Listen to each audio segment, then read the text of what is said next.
Hi, this is Andy, the Suffolk Audiophile. Welcome to my channel.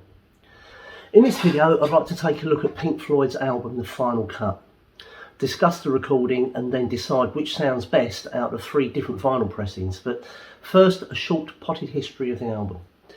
Following the release of the Wall album in 1979 and following the tour which finished in London at Earl's Court on the 17th of June 1981, Pink Floyd were all but washed up. By now, Richard Wright was no longer a member of the band, having been asked to leave by Waters during the recording of The Wall, and was retained for the tour on a paid session basis. Waters had by now asserted himself as principal songwriter and creative force. The Final Cut was originally conceived as a soundtrack album for the Wall film, originally titled Spare Bricks, but that idea was eventually shelved at the breakout of the Falklands War. Waters changed the direction of the album's narrative, and the album took on a more politicised stance, drawing on Waters' obsession with the loss of his father during World War II. Eric Fletcher Waters died during the Second World War at Aprilia in Italy on the 18th of February 1944, when Roger was 5 months old. The album was provisionally titled Requiem for a Post-War Dream, and is a concept album that explores what Waters considers the betrayal of fallen British servicemen, like his father. There were 5 songs left over from the Wall sessions used on the Final Cut, which were Your Possible Pasts, One of the Few, The Final Cut, Fletcher Memorial Home, and Hero's Return. All these tracks were felt to be subpar by David Gilmour, who said at the time, and I quote, "If they weren't good enough for the Wall, what makes them good enough now?" Gilmour wanted to write new material, but Waters remained very doubtful, as Gilmour had lately contributed very little new music during the Wall sessions.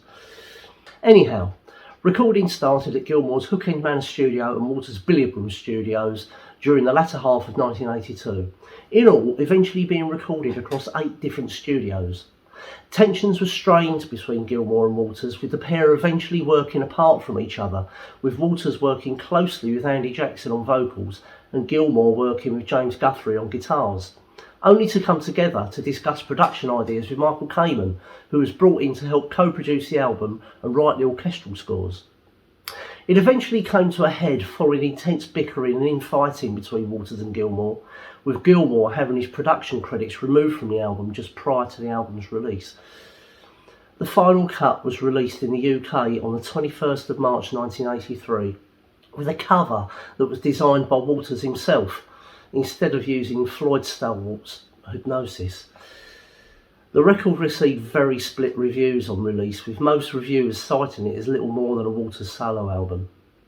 I'm not going to get drawn into that issue here, as this is more about the record pressings and the sound of the records. The recording of the Final Cut features a sound technology called holophonics. To date, there are only 4 records that have used the technology: The Final Cut, Roger Waters' The Pros and Cons of Hitchhiking, Paul McCartney's Keep Undercover from the album Pipes of Peace, and Psychic TV's Dreams Less Sweet. Holophonics essentially produces a surround effect from a standard 2-speaker stereo system. Regarding the mastering of the Final Cut, the original tapes were mastered and cut by Doug Sachs at the Mastering Lab, so straight away this record commands attention from a mastering perspective, Doug Sachs being one of the best in the business. As an aside, Doug was later responsible for recutting new lacquers direct from the original analogue master tapes for the 30th anniversary of Dark Side of the Moon. That's actually the last time that Dark Side had an all analogue remaster. The copies of the final cut I have are the 1983 UK first pressing on the Harvest label, mastered by Doug Sachs. The 1983 Japanese digital master sound pressing, which is a digital transfer from the 2-track master tapes. This is on the CBS Sony label. This pressing is a typical Japanese release with excellent packaging, super quiet vinyl and no expense spared on the presentation. It says on the album liner notes that it was mastered by Doug Sachs, but I suspect they just used the artwork provided by EMI, so I'm not 100% certain that's accurate. For them to cut lacquers at half speed, the Japanese must have done the mastering themselves, so I really don't think Doug had anything to do with this release. And the 2017 remaster by Bernie Grunman, which is on the Pink Floyd Records label. This pressing features the bonus track When the Tigers Broke Free on side 1. I'm not entirely convinced that they should have added this track. I would have much preferred to have had the full-length version of The Hero's Return parts 1 and 2 than Tigers, but that's just me being nitpicky. It was mastered from digital files by Bernie Grunman, and if anyone can make a digital file passable on vinyl, Bernie can. But which one of these three sounds best? For all its presentation, out of the 3 pressings I have, the Japanese pressing falls short. Yes, it's got great packaging, yes, it's on super quiet vinyl, but in comparison to the other 2 pressings, the mastering on this record is truly awful. The holophonics are totally lost on this pressing. There's no depth to the soundstage, and the surround effect from the holophonics on Get Your Filthy Hands Off My Desert is missing. It just sounds lifeless to my ears. There's also the issue of the reduced bass and boosted treble that always seems to affect these early Japanese pressings, save for a few releases which do benefit from that type of mastering choice. I would not recommend buying this pressing. It's not what the record is about, and at this moment in time is grossly overpriced on the secondary market for what it is. At the time of filming, this is going for around £250, which is about $300. Save your money and buy one of the other 2. So it's left to the original first pressing and the recent Bernie Grunman remaster.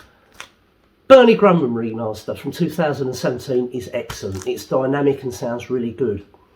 But there seems to be something wrong with the holophonics. To my ears, the 3D nature of the holophonics is not as defined as in the first pressing.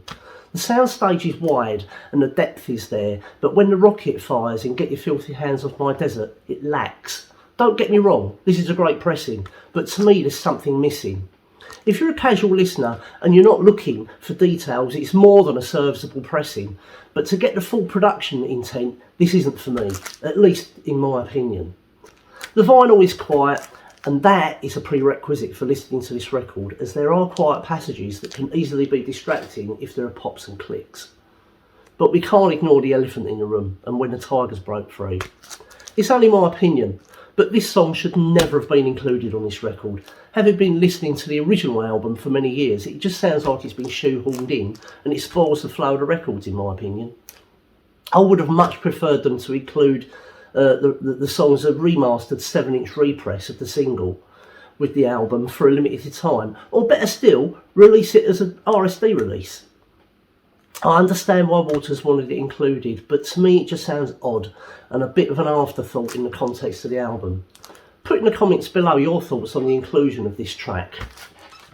And finally, the original first pressing. This was mastered and cut by Doug Sachs at the Mastering Lab and sounds fantastic. It's got a depth to it and soundstage that is only matched by the Bernie Grunman cut. This being the first pressing, it's all analogue and it's my go-to pressing. It's missing When the Tigers Broke Free, and it's better for it in my opinion. The record flows better and the holophonics add depth and width to the soundstage. The rocket in Get Your Filthy Hands Off My Desert literally sounds like it's coming from behind you. So, to recap, leave the Japanese pressing alone. Unless you're a completist and want the fancy packaging, it's lifeless and lacks any sense of holophonics, which are missing from this pressing. The 2017 remaster is excellent, as all Bernie's Pink Floyd remasters have been. It's a firm second choice to an original analogue first pressing in my opinion, but to me it's lacking that 3D quality that is very apparent in the original Doug Sachs pressing. So my first choice is the original 1983 UK first pressing cut by Doug Sachs. This is everything you want this album to be. It's all analogue, it's dynamic, it has the depth of soundstage that only is equalled by the Bernie Grunman cut, but with the holophonics on full display. It's also not tarnished by When the Tigers Broke Free, so a win-win in my book. I love the Final Cut album and play it often. It's been a very divisive album for Pink Floyd fans and music journalists alike, and has split people into two distinct camps. I take it for what it is. A Pink Floyd album with some of Roger's best lyrical work and definitely some of Gilmour's most inspired guitar playing. It did mark the end of an era, and to most people it shows. Pink Floyd by this time were all but finished. I think this album would definitely benefit from a 5.1 surround mastering.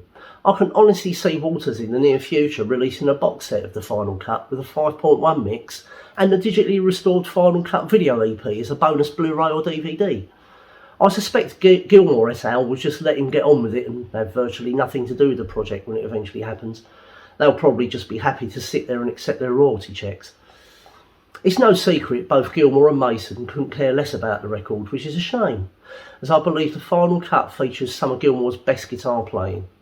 Nick Mason is absent from one track, Two Suns in the Sunset, but apart from that, his playing is just great, and his mark is all over this album, as he worked on a lot of the sound effects that litter the record. Well, that's the Final Cut by Pink Floyd. What Pink Floyd album shootout would you like to see in a future video? Let me know in the comments below. I'm Andy, the Suffolk Audiophile. Hit like and subscribe to keep up with future videos. It all helps to make my channel grow. Till next time.